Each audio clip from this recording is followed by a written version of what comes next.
In the future, a time comes when women are offered a unique opportunity to conceive and give birth to a child using mobile artificial wombs in the form of eggs. I don't see a pod, I see a baby. You're completely tuned to the pod. Near future scenario. A young woman wakes up in her apartment. Her home AI immediately activates the coffee maker and informs Rachel of the good news about the improvement in her digestive health. It suggests an appropriate outfit for the day and reminds her of her visit to the capsule center. Rachel wakes up her husband, Alvy, to wish him a good morning and say goodbye before heading to work. The AI now advises Alvy on his outfit for the day and informs him that his happiness index has slightly increased. He receives a prepared breakfast and heads to the home greenhouse. Meanwhile, Rachel arrives at work, where today there is a presentation of a new generation of cognitive assistants called our machines, which are soon to become new cognitive supervisors. After the meeting, Rachel is invited by her supervisor, who is concerned about the possibility of her expanding her family, as they intend to offer her a promotion. Additionally, the corporation is willing to provide funding for the services of the Uterus Center, which Rachel appreciates.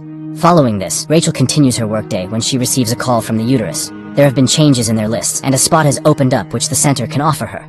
They schedule a visit, and Rachel settles into a relaxing chair, dreaming about her future child.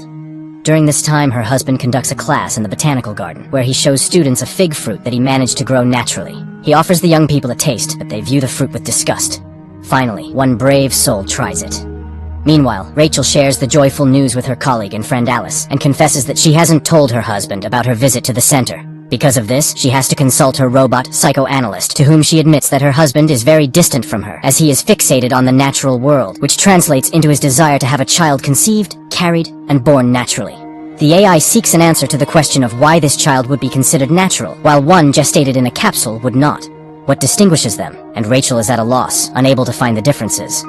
Later, she and her friend go out for lunch, and while inhaling the pleasant aromas, Rachel agrees that she should talk to her husband about everything. She finds her husband watching a relaxing program, and he talks about his day. Alvy is disheartened by the fact that the younger generation doesn't know how to interact with nature because no one taught them. At some point, people decided that nature was just a commodity, and that's when everything began to fall apart. The next day, Rachel goes to the Uterus Center, where she and others discuss how, when the birth rate dropped to 0, their newly established center took on the task of solving the problem. Women didn't want to have children because it was inconvenient for them. The center wants them to live full lives and pursue their dreams without being distracted by children. The director of the center, Linda, welcomes the gathering and is ready to share the latest technological advancements. Humans have always managed to control nature, so why shouldn't women take control of childbirth? Linda gives a tour of the center, showing the capsule developed by scientists in which the baby grows. If parents don't have time to interact, they can always play music, audiobooks, or educational podcasts for the baby. Through an app, they can feed the child and monitor its development. One significant advantage is that children in the capsule are not exposed to viruses or toxins. The capsules operate autonomously for 48 hours. The fetus inside can hear everything happening around, so it's advisable for the mother to talk to the baby. After the discussion, Linda reminds Rachel of the need to make a deposit, but Rachel intends to talk to her husband first. Upon returning home, she confesses her intention to Alvy to have a child with the help of the Uterus Center, which upsets him. Not only did she make such an important decision on her own, but she also went to the center without him. Rachel apologizes, and the couple reconciles. Rachel suggests to Alvy that they talk to Alice and her husband, and the family goes to visit them. Alice enthusiastically discusses the opportunity for women to have a child without experiencing pain, suffering, or body changes. Meanwhile, her husband demonstrates a special belt for carrying the egg capsule, to which Alvy looks quite skeptical. He categorically refuses to hold the capsule. At home, he can't shake the feeling that the egg is made of plastic. Rachel assures him that the child will perceive it as a real maternal womb, but Alvy remains unwavering. It's hard for him to accept that the child will be packaged in plastic. The wife suggests that he visit her robot psychotherapist. Although he initially takes offense at this advice, he eventually decides to go. However, after listening to the AI's advice, the man realizes that they completely misunderstand each other. Upon returning home and discussing the evolution that led humanity to grow children in capsules, he agrees to his wife's proposal because he understands how important it is to her. The next day they go to the center, and although now a child can be made from any material, Rachel announces that Alvy will be the biological father. She allows nature to determine the child's gender. Linda leads them to a room where on a large screen, future parents can witness the moment of conception. Later, they are brought a container with a fertilized zygote so they can admire it. The couple later informs Rachel's parents about the upcoming event. Rachel's father suggests that Alvy sell his countryside house since they never go there, but the man vehemently opposes the idea. While the capsule remains at the center, the future parents continue their usual lives. The day comes when the program connects Rachel to the capsule, and even though nothing can be heard from inside yet, she starts selecting music for the baby. At one point, she tries to see the baby, but she is told that it is kept in complete darkness until 7 weeks. Then one of the capsules sends a signal. It's time for birth. Even though everything is programmed, the baby doesn't always arrive at the appointed time. Soon Rachel starts having strange dreams, which she confides to her psychoanalyst, but the AI convinces her that dreams are unreliable material for analysis.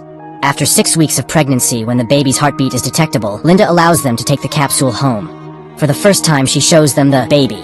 On that day, Rachel prepares the kids' room, and Alvy brings an olive tree sapling. However, his wife suggests replacing it with a hologram, and the offended husband takes the tree away, promising to plant it in their countryside house, which Rachel once again suggests selling. She just doesn't understand why they should go somewhere when they have everything for a good life here, but Alvy refuses to raise the child among plastic.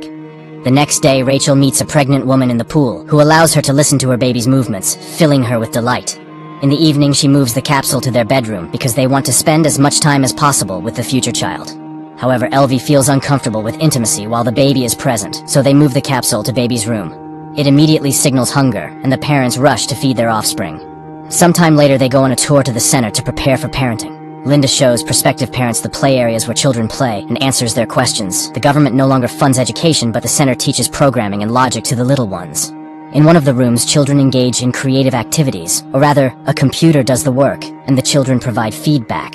One of the parents asks about the dreams that children have, but Linda reassures him. Dreams are excluded from the fetal development program because they do not carry any useful information.